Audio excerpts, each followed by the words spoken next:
కానీ ఫస్ట్ టైమే ఐవీఎఫ్ బాడీలోకి ఆ ఎంబ్రియోని ప్రవేశపెట్టిన తర్వాత దాన్నేమంటారు? దాని మెడికల్ టర్మినాలజీ ఒకటుంది మీ దగ్గర. Embryo transfer. ఆ ఎంబ్రియో ట్రాన్స్‌ఫర్ జరిగిన తర్వాత in all cases it stays?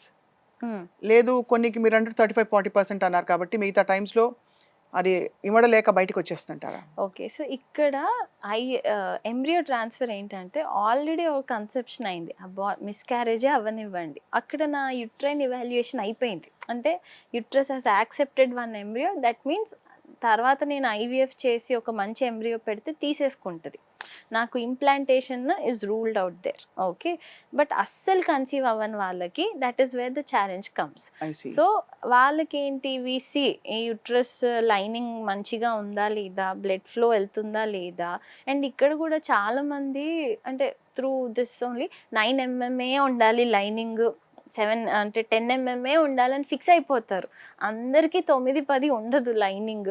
కొన్నిసార్లు I have had so many cases where 6.87 ఎంఎంకి కూడా పాజిటివ్ వచ్చినోళ్ళు ఉన్నారు. లైవ్ బర్త్స్ అయినోళ్ళు గూడా ఉన్నారు. It all depends on blood flow. ఇప్పుడు నేను ఏదో ఒక జీవం పెడుతున్నాను. దానికి ఆక్సిజన్ కావాలి, బ్లడ్ ఫ్లో కావాలి. అది అందితే చాలు. థిక్‌నెస్‌తో సంబంధం లేదు. సో, ఫస్ట్ సక్సెస్ రేట్ అనేది ఎంబ్రియో ట్రాన్స్‌ఫర్ చేసిన తర్వాత it will depend on many other things also.